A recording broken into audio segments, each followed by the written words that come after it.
Hear that? That's the sound of you creating your own destiny. While others are waiting in line for brunch, you're spending Saturday in the garage. Because you went to advanceautoparts.com, ordered a platinum battery with a 3-year replacement warranty, and picked it up in-store just 30 minutes later. Now, installing a battery isn't an all-day job, but what the brunch crowd doesn't know won't hurt it. Advance Auto Parts. Let's get you back on the road. Visit advanceautoparts.com to learn more. The Steve Austin Show is brought to you in part by Great Clips. At Great Clips, they want you to love your haircut. That's why they created Clip Notes. Notes that tell them what you like, so you get your same great haircut every time, anywhere. With Clip Notes, no matter which stylist cuts your hair, you'll get the haircut you want. Great Clips. It's going to be great. The following program is a podcast1.com production. From Hollywood, California, by way of the Broken Skull Ranch, this is the Steve Austin Show. Give me a hell yeah. Hell yeah. Now, here's Steve Austin. All right, everybody, welcome to the Steve Austin Show. I am coming to you from the Broken Skull Challenge compound out here in Agua Dulce, California. We're still filming the toughest show on television, and we're almost done. We got a badass group of women coming out here who have competed at the national level all over the place in the United States. And that's what I'm doing out here. Recruiting the best athletes that I can find to come out to go to 3 rounds of competition. One person left standing at the end of the day to take on the Skullbuster. Man, I tell you what, every time a new group of men or women comes out here in the morning, I'll start off by telling them, after I've already made my intro, hey, man, this is going to be a long, hot day. We're going to be out here on top of a mountain in the desert from start to finish, and it's going to take about 10 hours. You know, you see the show on television, 60 minutes flies by. But when you're out here doing it, it's a long, hot day. Stay hydrated. If you need a bathroom, ask for the bathroom. You need sunblock, we got sunblock for you. I tell you what. Everybody's kicking ass this year. We've seen some epic stuff out here. But it's a long, hot day. And by the end of the day, after standing out there in that sun with about 10 layers of 50 block on and being in a sand blaster because that wind is blowing, it doesn't leave me too much time for anything else. So we're going to wrap this show coming up next Tuesday on September the 20th. I've got some really cool guests coming up on the show. I appreciate you bearing with me. I've been slugging it out, trying to do the best I can, trying to give you guys the best audio whoop-ass I can. But when you're working out here, living on the set, and trying to do this podcast, man, I don't multitask very well. And on top of that, still making my comeback on this shoulder surgery that I had back on, I believe I had my surgery on April 20th. I am almost 5 months out. This weekend, I trained chest, shoulders, and back on Saturday and Sundays. And the reason I did that was because out here, all I have is a power rack and dumbbells that go from 30, 50 to 70. And I can't even pick up the 70-pound dumbbells yet because I'm not there yet with my strength. So, in the gym this week, working on chest, I finally got off the 50-pound incline dumbbell press. I'm now pressing 55 pounds for reps. Now my left side can press 100 pounds for 10 to 15 reps, but I'm training bilaterally. I'm using both arms right now. I'm not worried about the left side. It's so jacked up compared to the right side. I'm training everything the same. So even though the left arm is stronger than the right, I'm trying to bring that right side up, trying to squeeze. And the same thing with my lat on my working the back, working the shoulder. I think my shoulder presses, I'm still at 30 pounds on my dumbbell shoulder press with that right arm. You know, left arm is strong as hell. But I tell you what, I was talking to my buddy Rick Drayson the other day, old bodybuilder, and Rick just had some work done, and he's making a little bit of a comeback himself. And I tell you what, I can't remember in 2011 when I had my left rotator cuff rebuilt and my other bicep reattached as well. It seems like I bounced back from the surgery a little bit faster than I'm bouncing back from this one, although this one was a much more serious shoulder injury with that irregular tear to the labrum, along with the infrasupra tear and the bicep tenodesis, the reattachment at the top. So my right pec is still very thin, is still kind of jiggly and mushy. The left side is very tight and still pretty jacked. My right lat, the same thing. Just don't have really any muscle tone there yet. And the problem is you can't really explode yet as you're going through the compound movements. For instance, on dumbbell bench, you're not just powering up there and exploding from the bottom. It's really at a steady, just up-down kind of cadence. And I'm doing more reps in the 15 to 20 scheme, so I'm not really trying to load up and put heavy weight on that thing. Just get some blood movement in there, get some hypertrophy back, and just kind of fill that muscle full of blood. That 4.5 months in a stagnant position just really sapped everything. And the same thing with that bicep and that tricep. My bicep is making a better comeback so far than my tricep. Due to the fact that I can't straighten my right arm, it's hard to get that right tricep to fire at 100%. And that's due to the tricep reattachment I had in about 92 and all the calcium in that joint. People used to always think that the way I used to raise my hands in a WWF ring, I'd keep my arms kind of bent at the top. Well, I just kept the left one like that to match the right one. That's as far as that thing straightens out. It doesn't affect me when I'm lifting heavy or anything like that once I've recovered and I'm working at full speed. But just to bring you up to speed with where I'm at, I'm still making a comeback. It's slow and steady. Started deadlifting again. I'm deadlifting a $185 now. That's baby weight. That's chump weight compared to what I was doing. But the process is slow. And then trying to isolate the traps, doing barbell shrugs after I deadlift, trying to get that right trap to fire. Everything is atrophied, but I continue to mount a comeback. And hell, it's like, that's just... And hey, that's just the way it is. When you recover from an injury, you've got to go through the paces, take your time.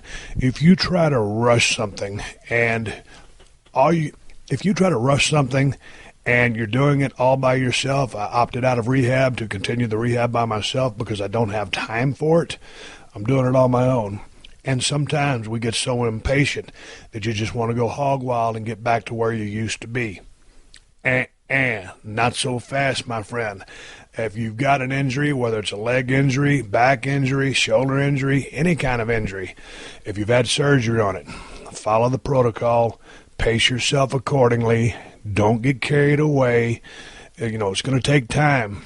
I'll remember, when I first started doing dumbbell bench presses again, I was using 100-pound dumbbells on my left side. And I'd have to cheat over and scoot over on the bench so I wouldn't flop over because of the weight, because I didn't have a weight in the other hand.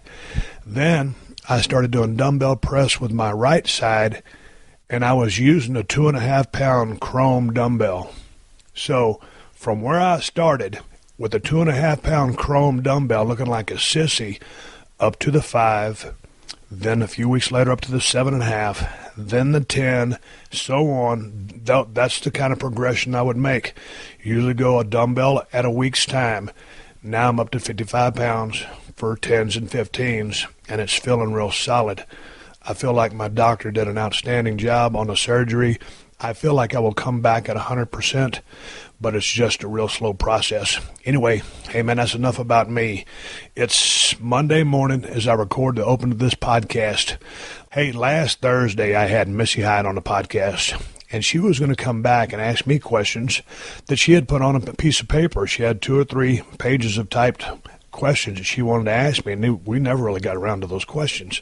So today, Missy's going to take the floor. She's going to ask me questions. We're going to shoot the breeze about the old days, and I'll sneak a few questions in on her as well and get to some of the things there where she was at in her career. But I continue my discussion with Missy Hyatt today. I'm going to do a different podcast for Thursday, try to scrap something up. If you guys have questions, please send them to questions@steveaustinshow.com. I might do a little bit of a Q&A on that thing and just cut loose. I might call my buddy Ted Fowler just to help me out. Once I get through with this week, I will have 2 days left of work out here. We wrap on the 20th, and that's when I'll be back up to speed, rocking and rolling, full speed on the Steve Austin Show podcast. Appreciate you guys bearing with me. It's been a great time out here, but let's move on. Hey, gang, wait till you hear what Dollar Shave Club's doing, man.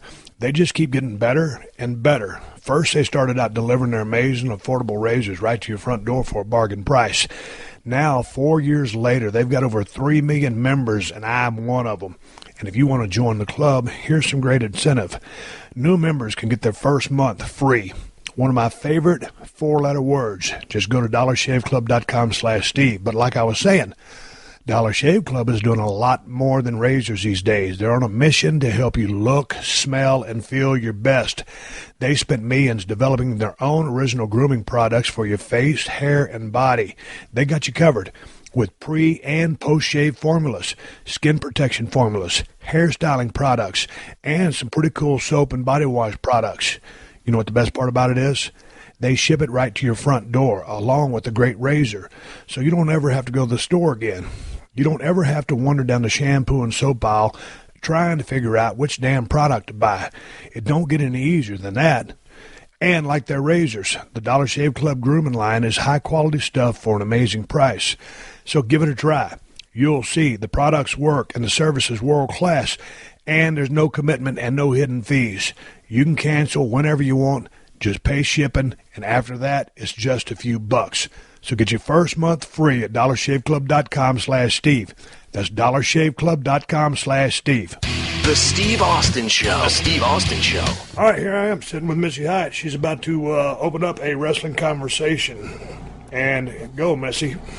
Okay. Thank you, Stunning Steve. I like calling you Stunning Steve. I love Stone Cold, but Stunning Steve's much better for me to call you that. So here you go. Thank you for doing my questions. My first one is I know that you told me that you went to the Sportatorium and you watched World Class as a fan, but what other wrestling promotions did you watch or attend as a fan? I didn't attend anything other than World Class Championship Wrestling, because I didn't have any money, and I was based in Dallas at that time, and when Houston wrestling was going on with Paul Bosch, my mom and dad, they weren't going to drive me 100 miles down the highway to see no pro wrestling show. So really the only thing I'd ever been to was World Class Championship Wrestling when I was playing football at North Texas State University, and I was there from 86 to 87. I might have got there in the back end of 85, playing football at North Texas. And so that's where I went. But growing up on Houston, Mid-South Power Pro with Bill Watts, everything in NWA, WCW, a little bit of AWA. WWF at the time really wasn't down where we were at because everything was so much more regional. So I was just a huge fan of everything that the Crockett's were doing, the Horsemen, Flair, Dusty, that whole troop of people. And I didn't get anything off the, out of California. Well, did you watch the Southwest Wrestling that had Tully Blanchard or the Texas All-Star Wrestling? No. Never.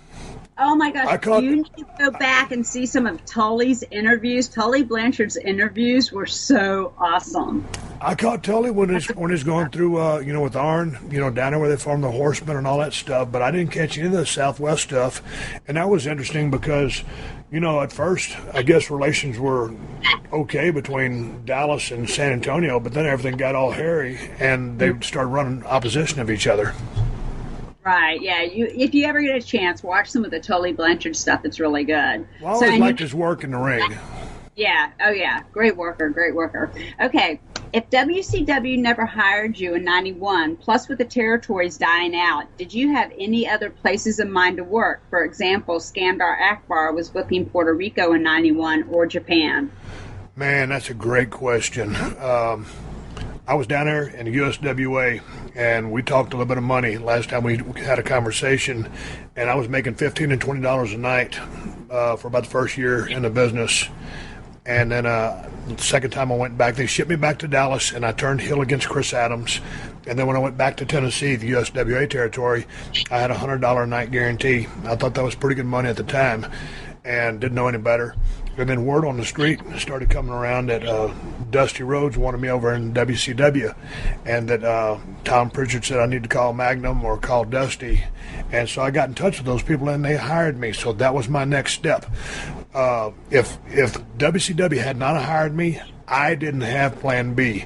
I was living in the moment, day by day. It's great to have a big board or a big plan, but when you're just starting off, you don't know where to crap or wine you watch, so you're just going by, being booked on a weekly basis. Had they have fired me and I didn't know what to do, I would have started calling some people, or maybe, I would have went back and started driving that forklift again that I was driving before I got into business. But to answer your question, I don't know what I would have done. I never did really want to go to Puerto Rico after what happened to Brody. Right. And so I never really thought about that. I've had a few opportunities to go there in the past, but I've always just passed them by.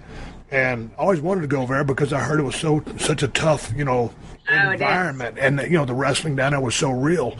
So that part appealed to me. Crazy fans too. The Puerto Rican fans are crazy. They throw like batteries wrapped in something, and they light them on fire and throw them at you. It's really fun being a heel. Cups of piss, all kinds of stuff. But go back to your question. I don't know. I'm just glad WCW hired me. And, quite frankly, when Eric Bischoff came in, I'm glad when he fired me, because had he not fired me, then Paul Lee wouldn't have picked me up, and then I wouldn't have gone to WWE. So I don't know if I got dealt a lucky hand of cards at the time, or it was predestined for me to be Stone Cold Steve Austin. Being in the right place at the right time. That's what I've always thought. Being in the right place at the right time. Yeah, so if they hadn't hired me, I don't know what would happen.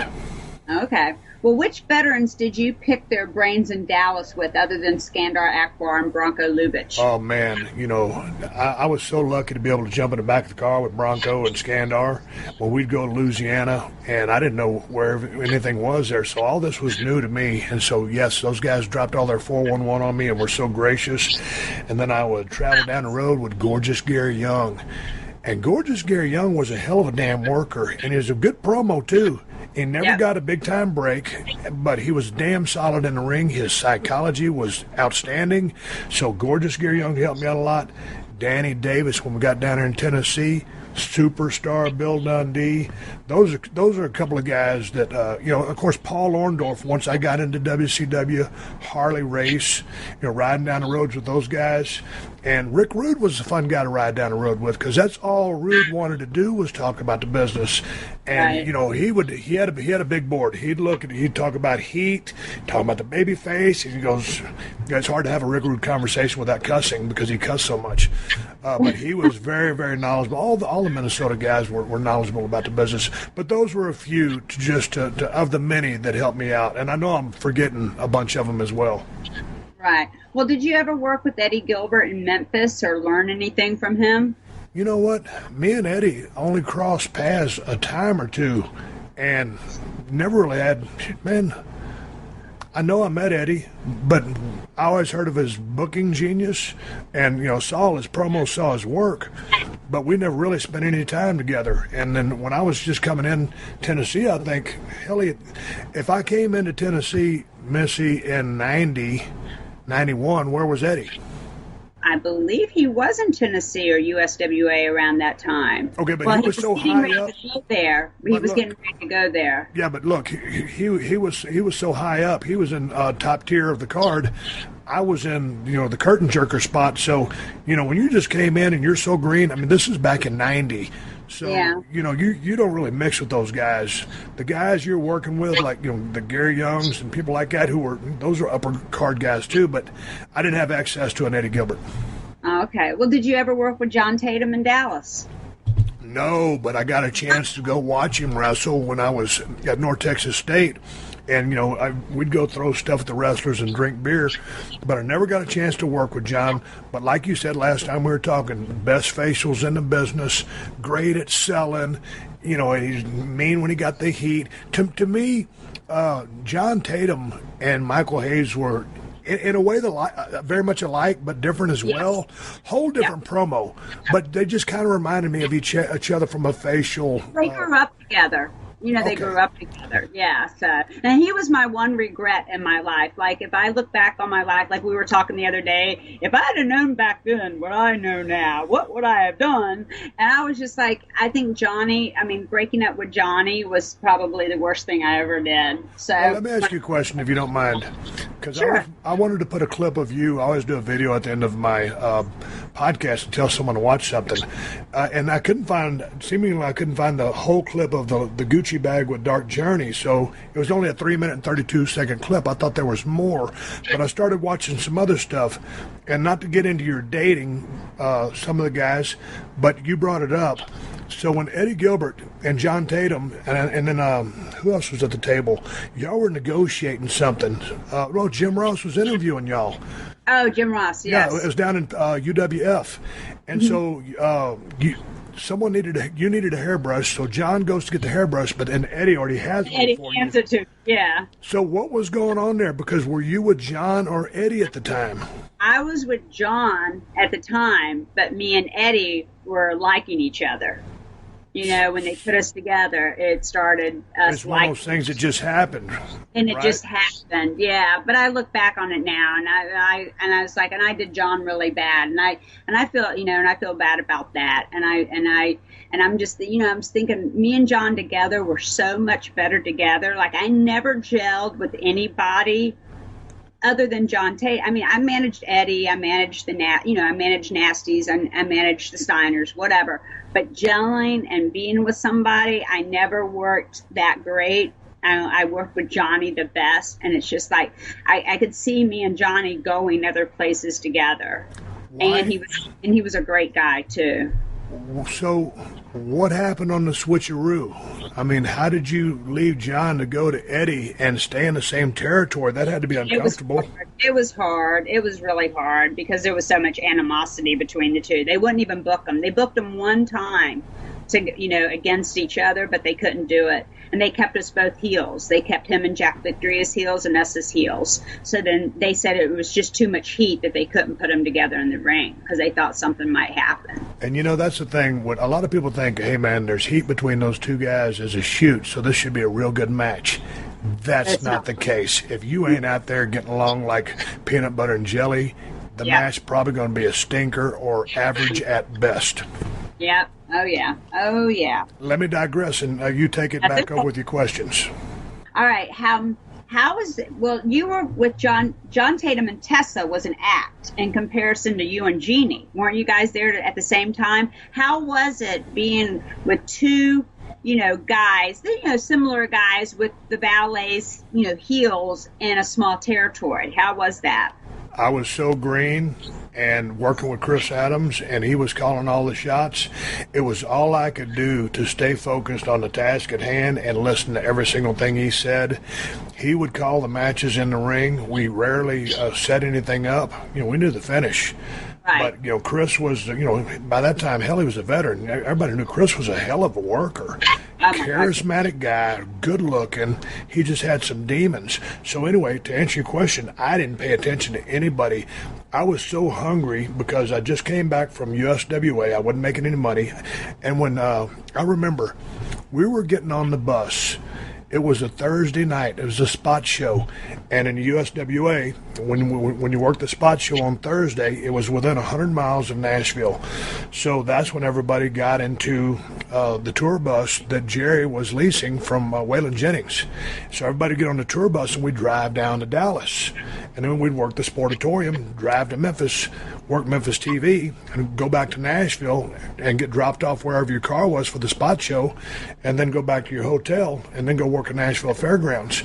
Well, anyway, we were getting on the bus that night after the spot show, getting ready to head to the next show, Dallas or whatever, and Jerry says, Steve, I'm sending you back to Dallas. And I looked at him, just as Jerry Jarrett, and I said, you mean you're firing me? And he goes, no, I'm not firing you. I'm going to send you back to Texas and turn you heel to work against Chris. So I said, okay. And Dutch Mantell and I used to travel together with Chris Champion. And Dutch had already told me, you know, Dutch gave me the name Steve Austin.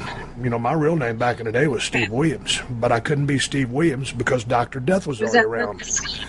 So anyway, you know, Dutch had said, hey, man, and I was a babyface for a little bit. And he goes, hey, man, if you ever go back to Texas and turn heel, you can be a cocky, arrogant bastard and call yourself Stunning Steve Austin. So that's what I did. I went back to Texas, turned to Stunning Steve Austin, turned heel against Chris. And you got to understand, I'd only been in the business 6 months. Right. So, man, were Tessa, John, what's that? Who was the booker that put your program against Chris Adams? Was it Eric Embry? No, that was all Chris Adams.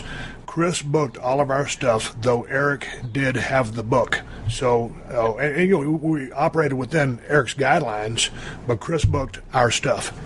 So to answer your question, man, I didn't pay attention to Tessa. She was a really cute girl. I was just trying to do my thing. Right. Well, do you think the program with Chris's ex-wife, current wife at the time, and star pupil put you on the map based on its drawing fans for a dead promotion? Because it was drawing 400, but then you guys got it up to like 1,200. Boy, you didn't mess around. You did your research. You are right. That angle drew money. And I'll say this, and I've said it before, that was a high-profile angle. We were working in the co-main event. We were the semi-main almost every single night. You know, Kerry or Kevin had that number one spot. That's respect. Yeah. So anyway, 1990, I broke in the back end of 1989, and then in 1990 we had that feud, and then based on that feud, Pro Wrestling Illustrated named me Rookie of the Year. Missy, had I never been in that angle, I would have never been noticed. We would have never had that come as you are match where I came as a football player and he came as a judo player. We would have never had the cage match. Me and Percy would have never beat up Chris Von Erich and, get color on him, all that stuff. So, man, in the middle of all that, I got to thank Chris Adams. And, I was, again, going back to what you said, I was the right guy at the right place at the right time when I joined Chris Adams' school. And when I was standing in line, I showed up. Missy, I didn't have any fancy clothes or nothing. I was just a college athlete on a scholarship, and I worked summer jobs, for my money to spend during the year. And I had a pair of black Gerbo jeans, I had a pair of black loafers, and a purple Izod shirt, and I had long blonde hair. I was a pretty good-looking kid back then. And when Chris saw me walking at school, his eyes lit up because he figured... making money. Yeah. He was making money, yeah. Based on a look, he thought he had something. And speaking of looks, what do you think of Rod Price? Because I always thought that he was kind of similar look to you.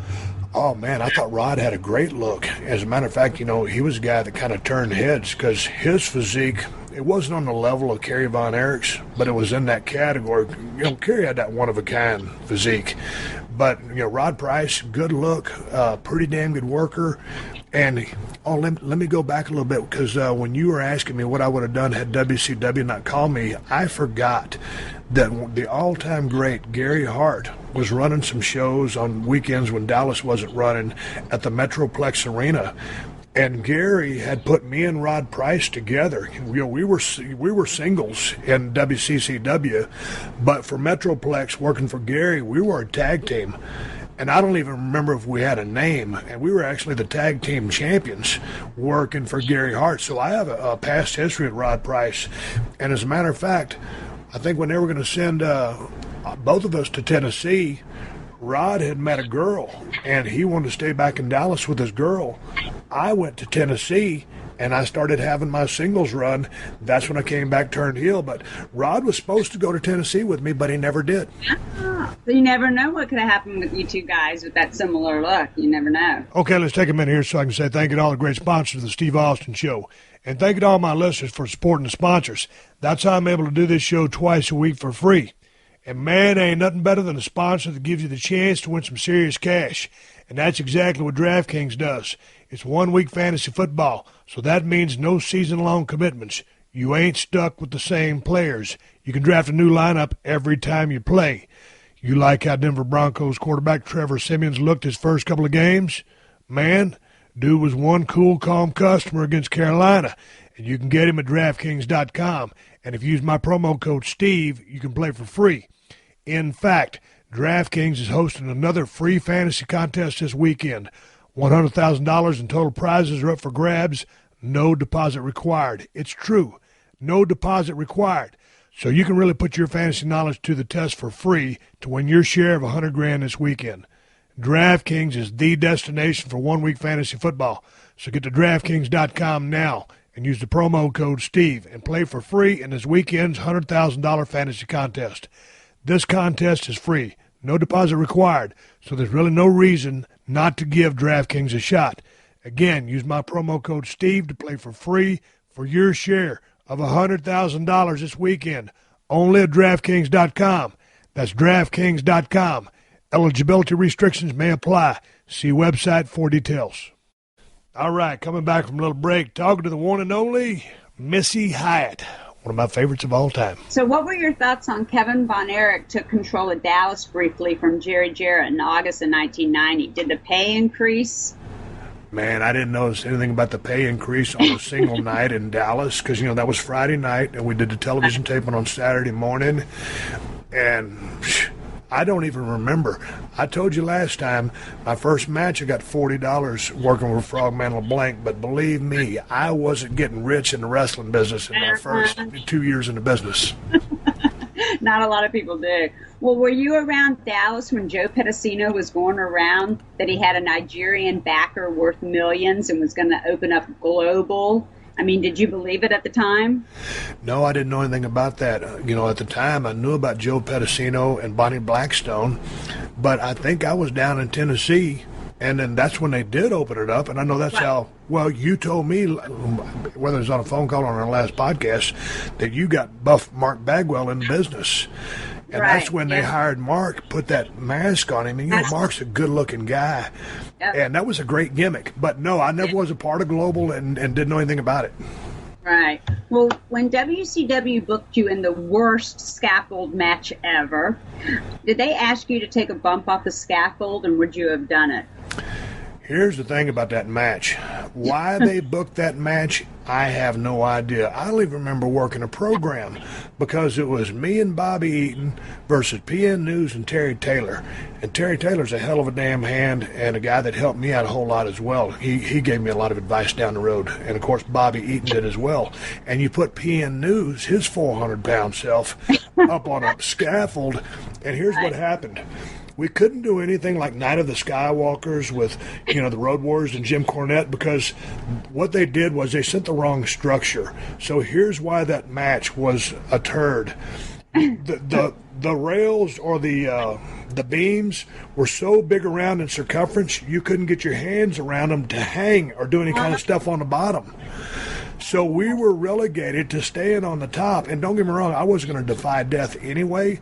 But at the time, I was only like 27 years old, so I was ready to do something. But you couldn't do anything from underneath there because the posts were too big to grab with your hands. So we stuck to the top, and you had to go get to your opponent's flag and do something with it. And Dave Meltzer gave that the worst worked match of the year. It was pretty bad. I'll never live that one down. And here's the thing. Man, I've been fortunate to be a part of a bunch of sellouts and stuff like that when I got hot as Stone Cold. But you know what? When you're paying your dues and you're up on a scaffold and that match sucks and you got about 15 minutes left, it is a bad day at the office. Exactly. Do you think Bill Watts was nuts in phasing out the Dangerous Alliance after Wrestle War 92, especially considering you guys gave the booking direction as top heels and filled the Horseman void? Man, I don't remember why and how we got shut down. I remember working War Games 92 against Sting Squadron and having a hellacious match there and getting good color and, tearing the house down that night. I don't remember why they split us up. I think it was okay for me because, I don't know, I don't think anybody had any real plans for me as far as being a superstar or anything. So I'm kind of a loner anyway. It was great to be a part of that group because I think everybody in there should be in the Hall of Fame. And I got a lot of knowledge from it and got to work with some badass guys. But, I didn't really pay attention to it. Okay. Well, what were your dealings with Jim Herd like, and how long did it take you to figure out that he knew nothing about wrestling? Jim Herd and Kip Fry were both very cool to me. I don't remember dealing with them a whole lot. I know that neither one of them had a whole lot of knowledge about the wrestling business. I just knew that I had my guaranteed contract. Like I told you back in the day, it was $75 and it rolled to $156 in most occasions. And then above and beyond that, it was dealing with Eric. Because when Eric came in, that's when I was trying to start renegotiating another deal. Oh, no, I got a second deal after that, and then I was trying to negotiate with Eric after that. But I didn't really deal too much with those people. What I was trying to do then, Missy, it was still just trying to learn the mechanics of the game. And my mechanics were getting at a pretty decent level, and then I was trying to learn a little bit more advanced psychology to get out of the 101 level and get to the 201 level. So dealing with those higher-ups wasn't really my forte. Well, did Bill Watts harass you to take a pay cut or take one of his incentive-based contracts? No, he didn't. I didn't have too many dealings You're with like Bill. the only one. You're the only one. I got along great with Bill, and it wasn't like we had a bunch of warm, fuzzy, conversations, because he's not a warm, fuzzy guy. He's, tough-ass, smart promoter. When he came in, he rescinded the top rope rule. He grounded, a lot of aerial wrestlers who that was their bread and butter, and they took away the mats around ringside, and I'm like, man, I fell on that floor, the Dallas Sportatorium, that wooden floor, and I busted my chin open. I had 60 stitches in there and a tag match. And so that was on a wood floor. So you can imagine what a cement floor would do. So, I thought... I've been dropped on my head before on that cement floor. I know I got a concussion at the Baltimore, one of the pay-per-views, when they kidnapped me. I was supposed to have that mixed tag match against Paul Lee and I think Iron Anderson, and it was me and... who was it? It wasn't PN News. It was somebody else. Anyway, they ended up Dick Murdoch and Dickie Slater came out and they kidnapped me because in Baltimore they were like no women in the ring with men, even though we were going around for that Great American Bash. That's what it was. And he picked me up and he threw me over his shoulder and he was sweaty and wet and I went straight down and hit my head and got knocked unconscious. So I can imagine hitting the floors, taking bumps continuously out there. I wouldn't want to do that at all. I think a lot of the feeling from the boys was maybe the business at that time had passed Bill by. Yeah. He's an old school guy, and I appreciate Bill. And don't get me wrong, when I look back, like the stuff when you were around, that mid-'80s stuff and Mid-South Power Pro, NWA, that was great stuff. But when he got to WCW, I think it was just a different dawn. Yeah, it was totally different. Did you think Bill Watts went too far in jobbing out Brian Pillman in order for him to take out a lower paid contract? I didn't even know that had happened. What happened? He was jobbing Brian out every day, and Brian was like, I'll be the highest paid jobber there is, because he wanted him to take that incentive-based, the contracts that we pay you this, and then after 3 months, then you get the pay or whatever. And Brian said, no, I want to keep my contract, because Brian was making good money, and he jobbed him out every night. And Brian said, that's fine. You can job me out every night. I'll be the highest paid jobber there is. I think I remember something about Brian saying that. Here's the thing. When did Bill Watts come in there, and when did he leave? Oh, gosh. Okay. When was that? That was... Because he wasn't there forever. What was it, 93? Was it 93? Like 92, 93? Well... It seems to me. I just remember one year he gave everybody suitcase. They gave him luggage. Did you get the luggage for Christmas? No, I didn't get no luggage for Christmas. Well, me either. If I did, I forgot it. I was the only one that didn't get it had WCW on the side. It was like a little tote bag and a hang-up bag. And I was like, I remember I never got it. Well, you know what? Now I don't feel so bad because you didn't get any luggage. I didn't get any luggage. But yeah, he wasn't there. I mean, I was going to ask you how the morale was because, I told you I didn't ride with any of the guys. I really rode by myself. I either rode with Jason or I rode by myself. But how was the morale? I think everybody was kind of disgruntled. But again, I was still so new in the business, and hell, if it was 93, I think I'm 28, 29. Man, I'm full of piss and vinegar learning about the business, all about the business, everything that goes with the business, booking the territory in the car, drinking beer on the way to the next town. I mean, I ate, lived, and breathed the business, and it was one of the best times of my life. So for all it matters, I could have been doing jobs every night, but I was happy just being in the ring. Being in the ring, exactly. Do you think WCW was nuts for breaking up you and Brian Pillman so soon? I mean, they had the excuse that it was the low Clash of the Champions ratings against Flair and Anderson. Where did you dig that information up? Because that's really interesting. I didn't want to be a tag team to begin with. We was in Dothan, Alabama at a television taping, and they were just about to start me out as a U.S. champ. And Harley Race, the 8-time world champion, Harley Race was going to be my manager. All of a sudden, Brian Pillman comes up to me, and I didn't really know Brian that much. But I knew him because he was on the roster. And everybody liked Brian. I mean, you can't miss him. He's so loud and over the top and just a great dude. And he goes, "Hey, kid," he goes, "we need to think of a finish. We're a tag team now." And I said, "What are you talking about?" He goes, "Yeah, go ask Dusty." So I said, "All right, I will go ask Dusty." I go into where Dusty's office is at the Dothan, whatever, Civic Center, whatever it is. I said, "Hey, Dusty," I said, "what's going on?" Brian says, "We're in a tag team." And he goes, "Yeah, baby, that's what we're going to do for you." He goes, "Yeah, baby, that's what we're going to do with you. Put you guys in the tag team." I said, "Hey, I thought I was going to be the U.S. champion. You could put Harley Race with me." He goes, "Yeah, we're going to save that for another time." So all of a sudden, I'm in a tag team with Brian Pillman. And so for a while, he always had his Bengals trunks on, and I used to have those mismatched trunks that wasn't worth a damn. And they put us together, and we didn't have nothing that matched, and we were just, Stunning Steve and Flying Brian. And then Brian came up with the idea that, "You know what, Steve, if we're going to be a tag team, every good tag team's got to have a name." He goes, "I already got it. The Hollywood Blondes." He goes, "It's already been before." He goes, "It's already been done before, but it doesn't matter. It'll be new." And I said, "Okay, whatever." I loved it. And you guys would do the little camera thing afterwards and everything. I loved it. I was so pissed that I wasn't managed. I didn't get to manage. I thought for sure it would have been perfect for me to manage you guys, and they didn't get to do it. But I mean, I was supposed to manage Shane Douglas in ECW, and I didn't get Shane Douglas. Paulie promised me Shane, and I ended up with Sandman. That's a whole nother story.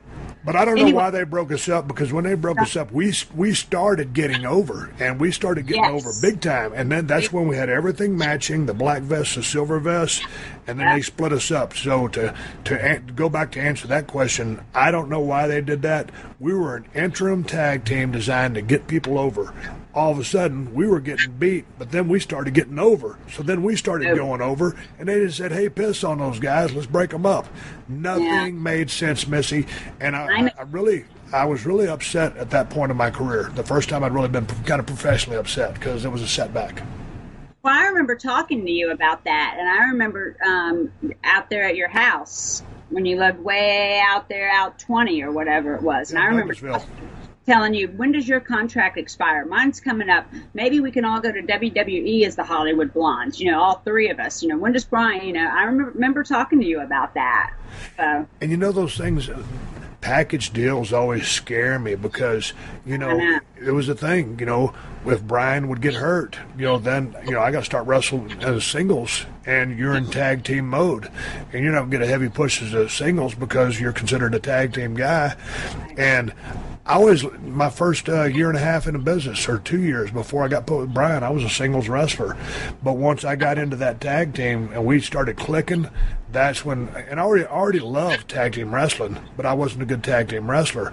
When me and Brian clicked, I started learning the facets of teamwork and cheating and manipulating the ref. That opened up a whole nother level for me, and I just fell in love with it. And you could go out there and rock the house, 4 different pieces plus a referee, 5, tear the place down and do half the work because you got a partner. Exactly. That's why using a valet is so good. Anyway, I remember you and Pillman teamed with the Heavenly Bodies against Shane Douglas and Ricky Steamboat in the Rock and Roll Express in 1993. Who had the better babyface psychology in Morton or Steamboat? God dang, I don't even remember that match. But let me say this. When you say the name Ricky Steamboat, you're talking about one of the most classic, iconic, white meat baby faces who can fill in all the gaps. Great fire, workmanship, salesmanship. I mean, the whole ball of wax. And plus, he was a good-looking guy. Do you know I just saw him not that long ago, right before I retired. I worked in Charlotte, and I got a picture with him. I put my arm around him. He's solid as a rock. Yep. I mean, he is still, at his age. And I was just like, oh my gosh. I mean, this guy is in phenomenal shape. Well, and go back to the other guys. You said Shane Douglas, right? Yep. Shane Douglas. Oh, see, there was a time, a little bit where every now and then Steamboat would go into a little bit oversell mode, and so then sometimes me and Brian preferred to get the heat on Shane Douglas, and Shane was a magnificent babyface. He could sell his ass off. White meat as hell, just like Steamboat. Good looking, good drop kick, very mechanical. And I always loved Shane's work in the ring, but I always thought his promo was a heel, which I think it really shined when he went to ECW. Those promos he was dropping in ECW were incredible, but his work was better as a babyface. Promo better as a heel, work better as a babyface. That guy was fun to work with. And, man, when you talk about the Rock and Roll Express, you're talking about one of my favorite tag teams of all time. So I want those guys to go into the WWE Hall of Fame just because they need to be recognized by one of the biggest company or the last, big dog on the block, WWE. They should go in their Hall of Fame because those guys were so important to tag team wrestling. And because you were around those guys in Mid-South and NWA, the girls on the front row really would be crying when Ricky started selling, or if they get the first set of heat on Robert, give Ricky a hot tag, and then they shut down Ricky and really set into the second set of heat, people would be crying. And then when they would make their entrance, it would be like a shrill because the girls loved them so much. Everybody loved them, but particularly the girls. Everybody loved them. Yeah. So anyway, and then when you talk about the Midnights, I don't know. Heavenly Bodies. Tom Pritchard was very influential in my career. I forgot to say him as well because at the time I was traveling with Dutch and Chris Champion in my Hyundai Excel. And then finally, Dutch was doing something with the booking, so we were no longer riding together.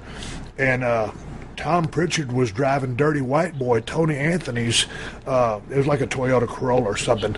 White Boy was over there in Japan, so Tom Pritchard was traveling in his car. So I was doing my thing, and we were living at the same hotel, the Congress Inn.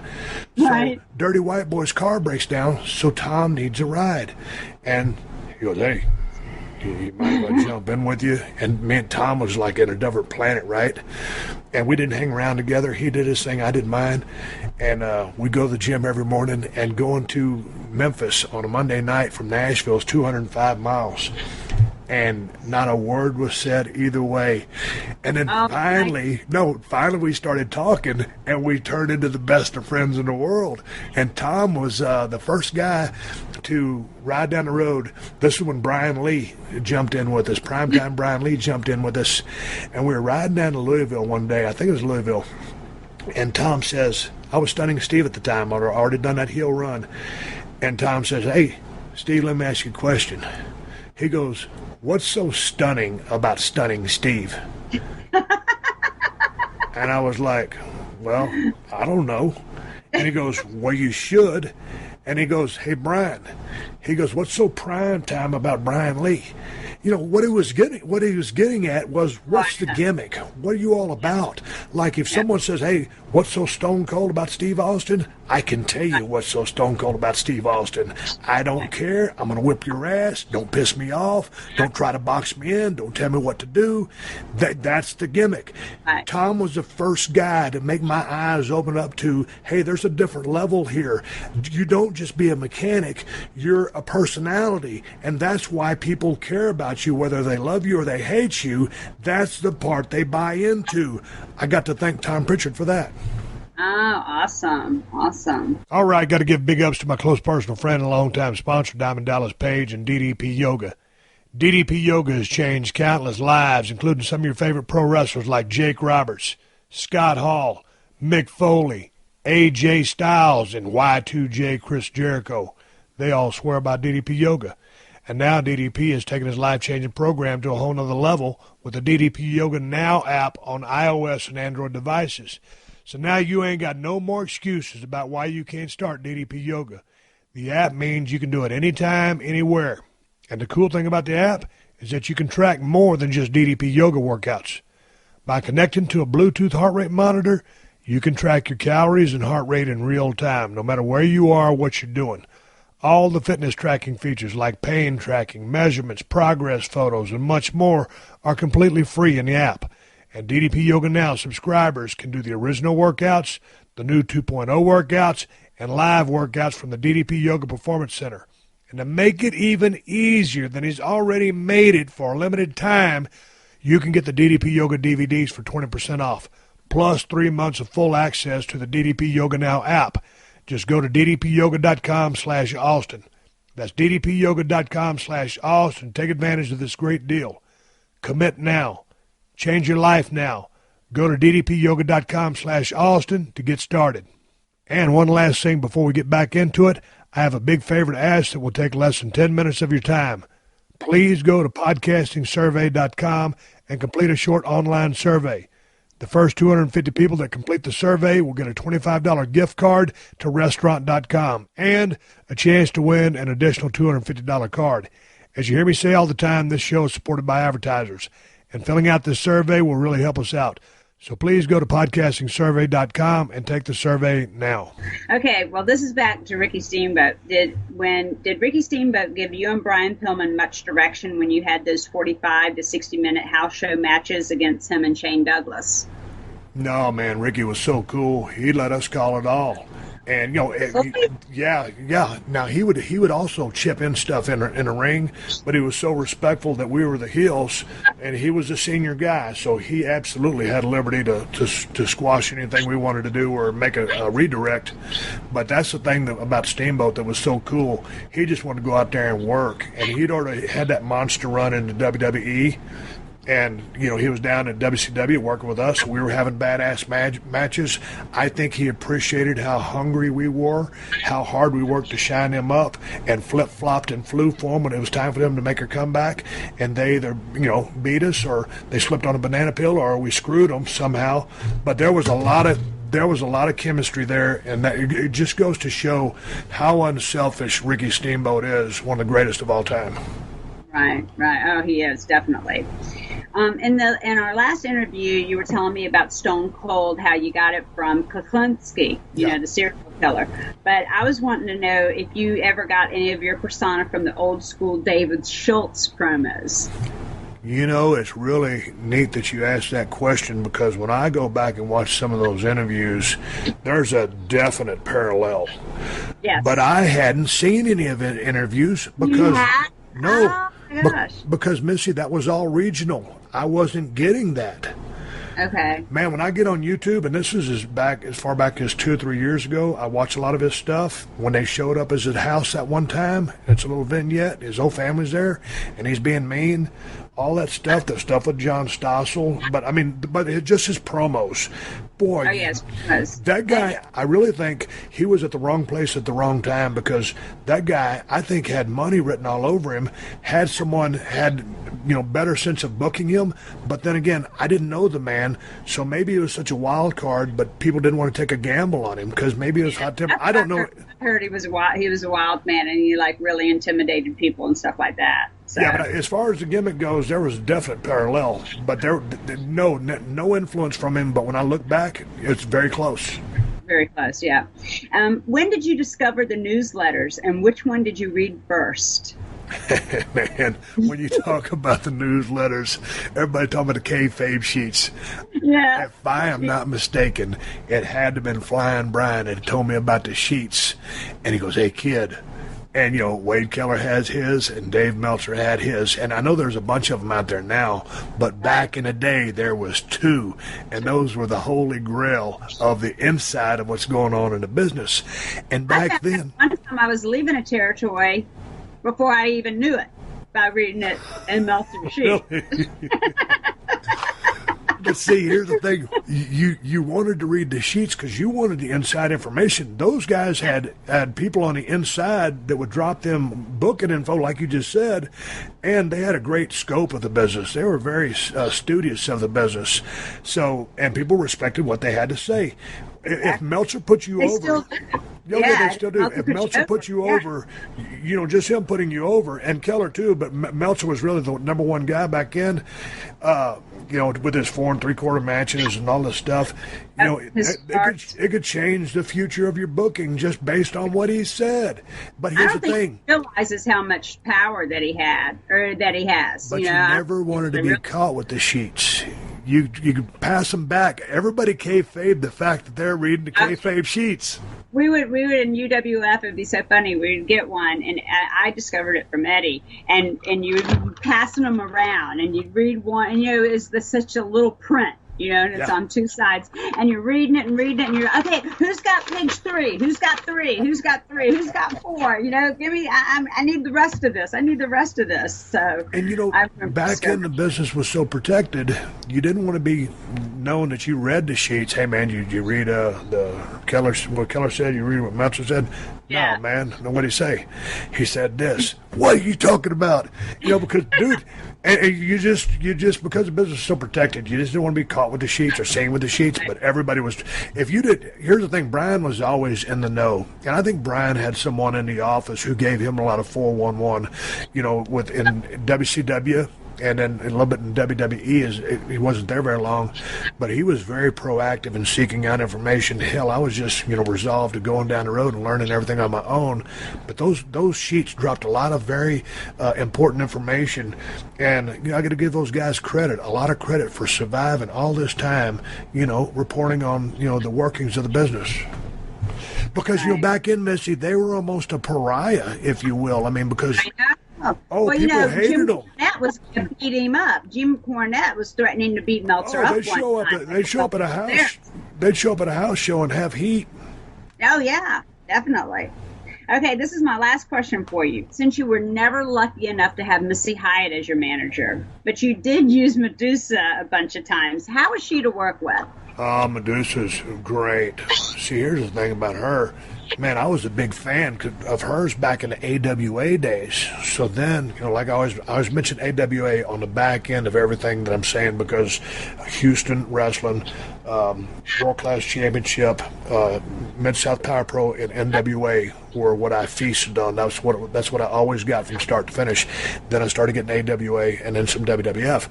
And I started catching AWA. The promotion was kind of starting to go downhill then, but Medusa was out there. She was super hot. She was super talented. She could go. It was real interesting because when she came to WCW, I mean, she had all the respects of the boys because she used to go over and have those badass matches with Bull Nakano. Yeah. So everybody respected Deuce. And on top of that, she was beautiful to begin with. So I enjoyed working with her. I thought she was really cool. And I wish I would have known more. Me and Missy had a phone call the other day of wishing we would have known now what we known then, what we know now. Yeah. I wish I would have known. Back then, we knew everything back then. I know. If I'd have known more about how to use her to my advantage, like drawing the referee, making her more interactive, I didn't know. When you're 5 years in the business, 4 or 5 years in the business, it's great to go out there with an attractive valet, but you've got to be able to work with them, use them, and manipulate things, and you take the heat or wherever the heat needs to go. But it's just give them the heat, and you can. Yeah, I mean, that's what is so great with John. Me and John worked together so well. It was just so easy working with him. That was the first person I worked with, and the only person that I ever really worked well with was Johnny. And it's a shame that it didn't last as long as it did, because I think guys with the valet or even a guy manager, there's so much you can do because you got the referee there, you got the other. I mean, there's just so much you can do with the fans to make them go crazy. Yeah, so sometimes when I look back at a lot of the things that I did, now that I have the knowledge I have, man, I haven't wrestled since 2003, but I basically am still in the business because I still watch it, I still study it at different levels. So, and when I go back and watch a lot of the stuff that I did, I'll shrug my shoulders and say, man, that was garbage. It was average at best. Are you bad at looking at your old stuff and thinking the same thing? Yeah. Oh my gosh. When I look at the WWE stuff that I did, I'm like, oh my gosh, my Southern accent. I was so horrible. I was so bad. I was so green. I had not even been in wrestling 2 years, and I got called up there, and I was just like, I had no clue what I was doing. Didn't hand the microphone, ask a question and didn't give them the microphone. I mean, I look at some of my stuff and then some of my Memphis stuff, I cringe. It's like nails on a chalkboard to me.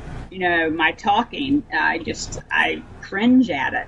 Okay, if you could go back and say, okay, Missy Hyatt's going to get in the business, and it's okay. Let's just say it's the same time period. So you step into business at the same time period you did. Roughly 85-ish. Yep, 85 is when I started. So you step in at 85, but now you have all your smarts. So what would you have done differently now that you know what you do at the start of your career? I would have stayed with Johnny, and I always think that when all the talent left World Class and went to UWF, and then they started going really downhill after that, and they gave me my break and they did everything for me, I think I would have stayed in World Class a little bit longer. And everybody that I've told that to, they're always like, yeah, and then you would have been making, $10 a night and you wouldn't have been doing anything. You wouldn't have been anywhere. But I think more of my loyalty to the Von Erichs would have made me stay there longer. But I don't think I would have broken me and Johnny up. But what about with respect to just the workings of the business? Because I spent a long time, a year in Dallas, year and a half in Tennessee, and then WCW. I didn't get a whole lot of mic time, but now knowing what I know now, if I could go back to 89 and start again, I would have. And I was 24 when I started, almost a late start for a lot of people. Yeah. I would have focused way more on my promo. I would have learned how to talk, to express myself, not so much with necessarily making every promo about rocket science. How you deliver your message. You're trying to emote or elicit an emotional response from these people while you give them information. Right. Put salt and pepper on your words. I would have understood more about the character development that I'm trying to get people to buy into or to repel against. Substance or reason, the Stone Cold gimmick. With respect to in-ring work, shining people up, making them look good, wrestling, brawling, whatever I was doing, taking smart bumps. The bump I took in Japan when I tore my tricep off my arm, that was, I didn't need to be on the top rope. When you look at what today's generation is doing, they do some fantastic stuff. All I did was jump off and drop an elbow. No, it was basically a splash. The Japanese guy moved. I splashed and tore my tricep off my elbow. So I would, rethink my bump ticket. Your bump card, you only have so many holes you can punch in it. So I'd rethink what bumps I did. The pile driver with Owen. Accidents happen. That was an accident. But I would have worked a lot smarter than I did, because there's that old saying, Missy, work smarter, not harder. You always work hard, work as hard as you can, but that's one of the reasons why I looked up to rock and roll so much and Midnight Express so much. Those guys could do stuff, and all their stuff looked good, but when you locked up a Ricky Morton, it was like locking up with a shadow. You just felt him, and it was a pro-style lockup. Like Bob Eaton had one of the best lockups in the business. And people say, a lockup? A lockup? What are you talking about? It's the little things, but just that technical, the way he snapped it in. And you didn't feel anything he did. Those guys were so premier in the ring, their workmanship. I was working a little snug. But just the overall presentation of the product, watch what Flair did, Arn. Well, I mean, like and back then, nowadays, they're just too fast for me. Nothing digests. I don't really, I see a match and I'm okay, what happened? Just what happened there? To me, it's just too fast. I think they need to, slow it down just a little bit for me. Because back then, the way they work, you could just, do things because you got four corners, four sides of people, and you got cameras there. You got to let stuff register to the people, because you're turning away, you're drinking a soda, you're doing this, it's got to register more. I think that I would have learned, if I could have gone to WWE, later in my career, when I had learned to talk on the mic more and learned my character more and things like that, I think it would have been a whole lot better. But that's shoulda, woulda, coulda.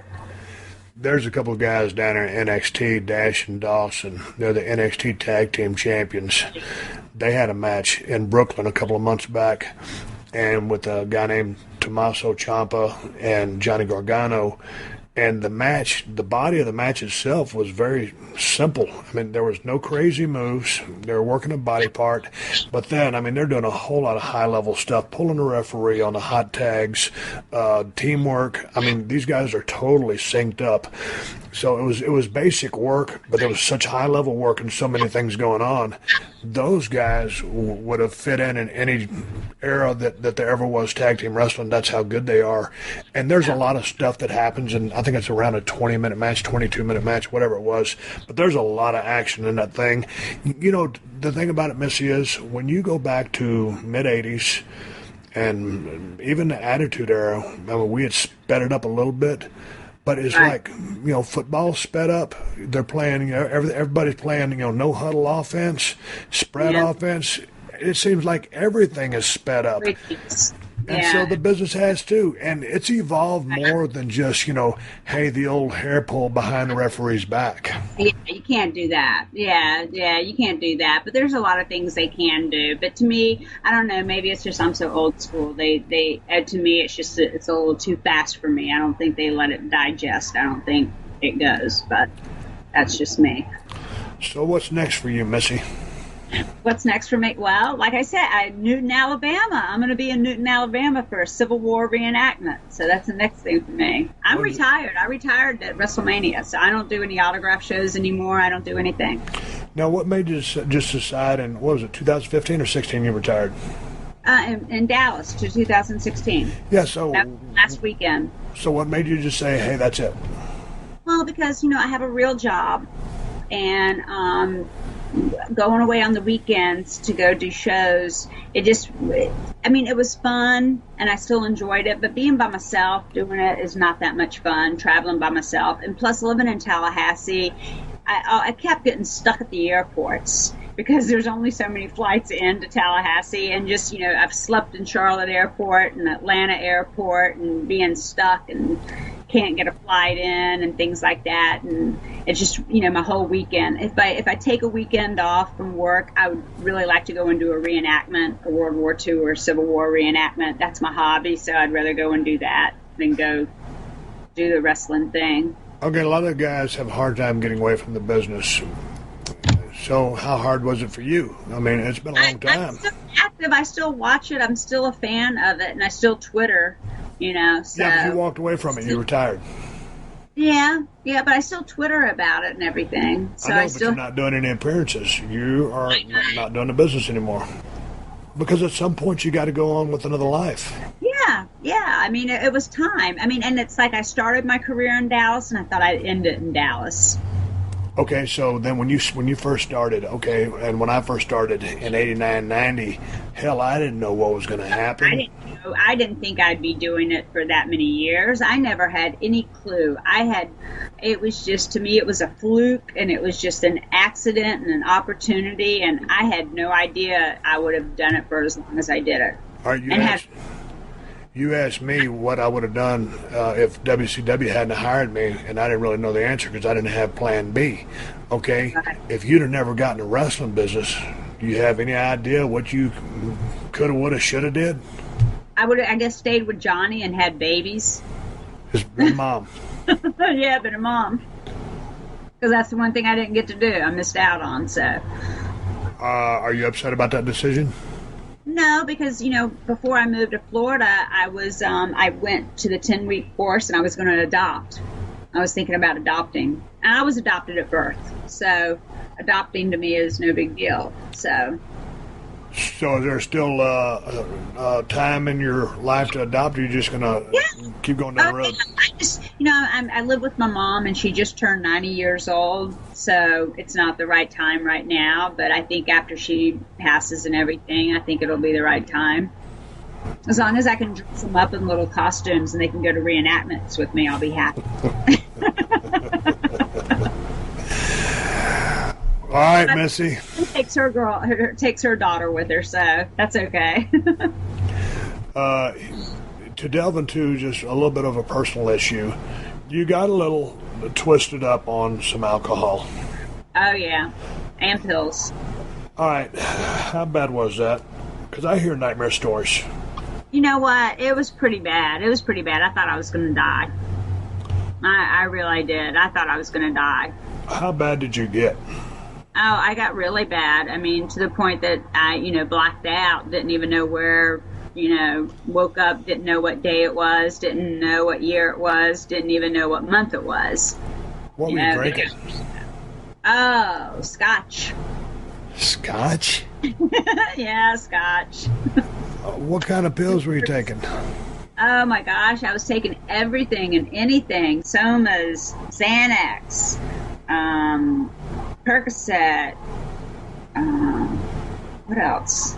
Anything, anything I could get a script for, I would take it, and I'd take it to excess. If it said take 1 pill every 4 hours, I'm like, oh, I'll take 4 pills every 1 hour. Okay. I had no conception of that, and I don't know if I was trying to hurt myself because I was feeling bad about myself. My self-esteem was really low at the time, but I kicked myself out of it. My best friend kicked me out of it, and she had a big talking with me and kicked me out of it, and I stopped. Why'd you start taking pain pills and stuff like that? Were you in pain, or they were just floating around? So I said, hey, I'll try those. They were I was in pain. I had a couple car accidents, and I was in pain, so I would get them. But, I, get them from people. If you know the right people, you can get whatever you want. If you want Cuban cigars, I can get you Cuban cigars even before they were, if you got the right connections, you can get whatever you need.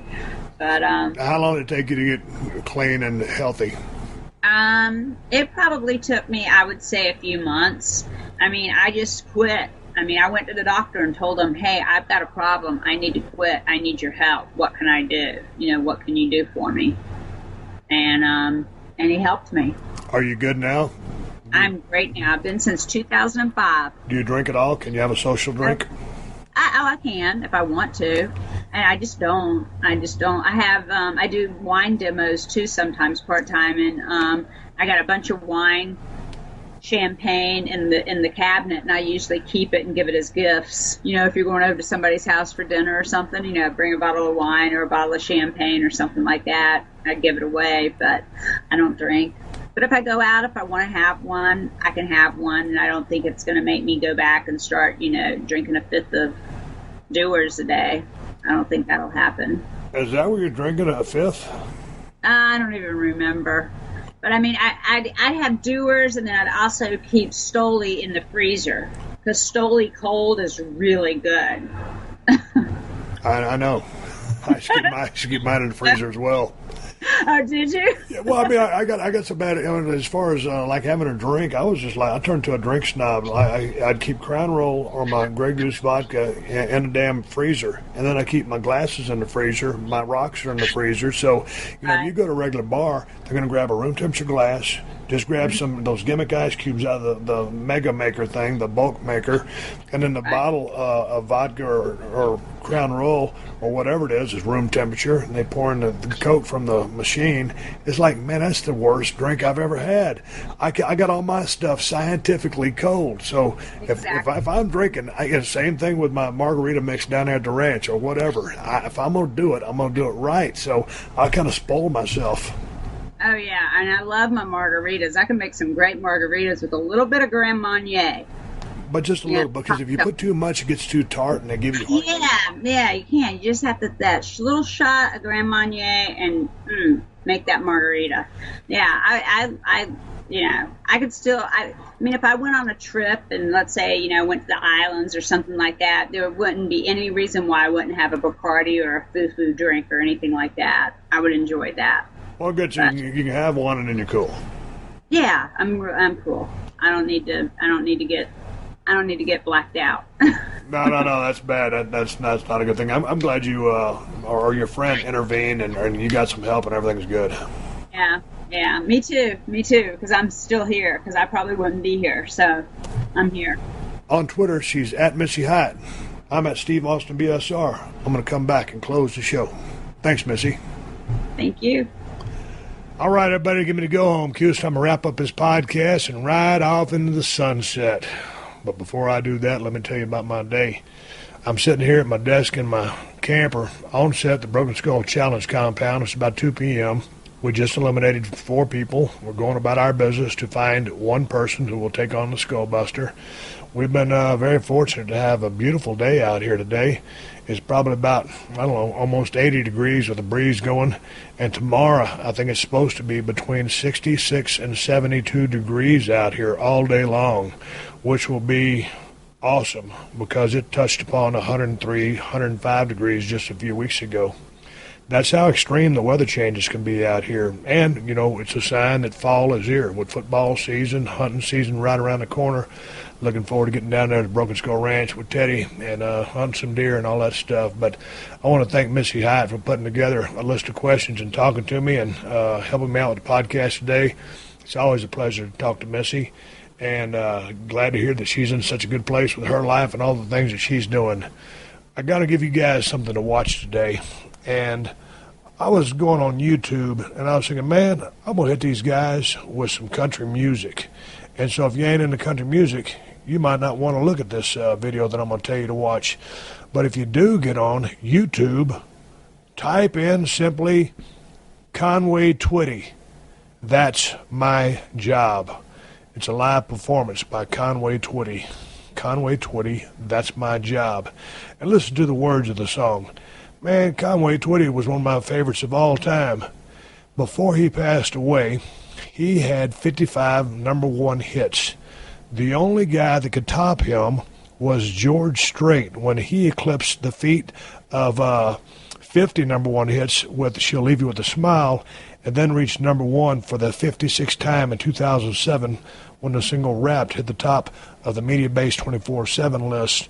But I tell you what, Conway Twitty was one of my favorite singers of all time, and it's just a song with some great lyrics to it. I love the story of this song, so check it out, and if you like it, send me some emails to questions@steveaustinshow.com. Coming up for this Thursday show, I don't know what I'm doing. I'm going to pull something out of a hat and make it happen. But if you got any questions, send them to questions@steveaustinshow.com, because I might just make it an OMCF, a one-man cluster muck.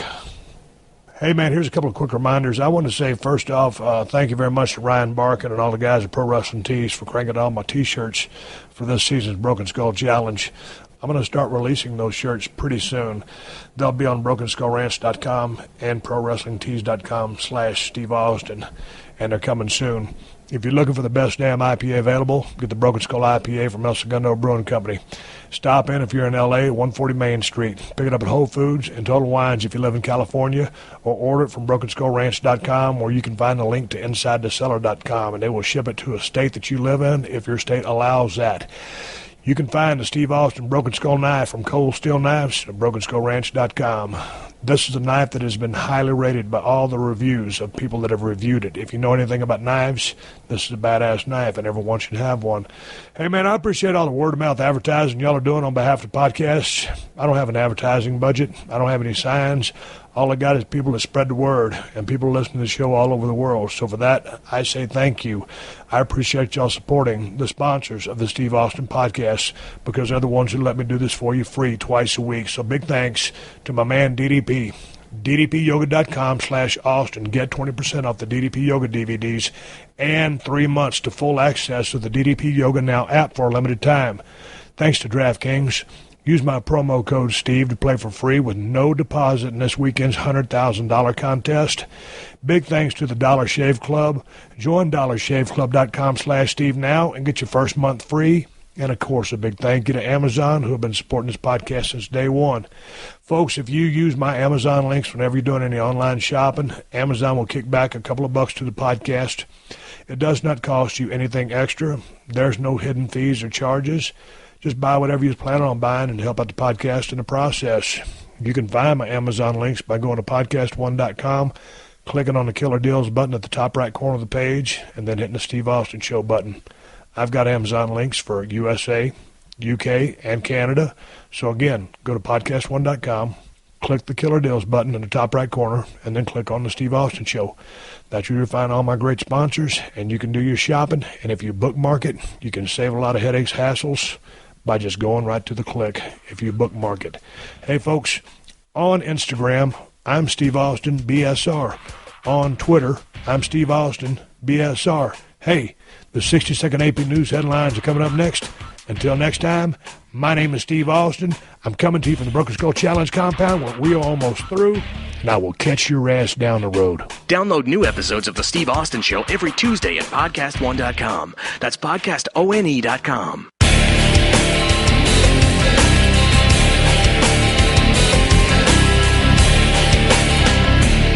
I want to say thank you to Drop Stop, one of the great sponsors of this show. Drop Stop is the original patented seat gap filler, as seen on TV Shark Tank. Get the original Drop Stop at buydropstop.com and use code STEVE for 2 free gifts and free shipping. Stay tuned for the latest AP News headlines from Podcast One right after this. When shopping for car insurance, consider this. Geico has been saving people money on car insurance for over 75 years. So if you're serious about savings, it's simple. Go to geico.com. After 75 years, they know how to save you money. Update. I'm Carlotta Bradley. Southeastern governors are dealing with the aftermath of Hurricane Matthew. Florida Governor Rick Scott. The brunt of our problem is really right now in Northeast Florida. I'm going to be here until people get back. I want them back to work. I want the businesses open. I want people back to school. I want people in their homes, and I want them to have power. South Carolina Governor Nikki Haley says power needs to be restored and roads fixed so evacuees can get back home. We are dealing with flooding. We are dealing with trees down. We are going to deal with debris removal. And so we ask for your patience. North Carolina Governor Pat McCrory says 3 people have died in the state, so residents need to understand just how bad conditions are. From Raleigh all the way east, stay off the roads, stay in your house, watch the football games on TV, bunker up. 3 people have died in Georgia, 4 in Florida. AP Update. I'm Carlotta Bradley.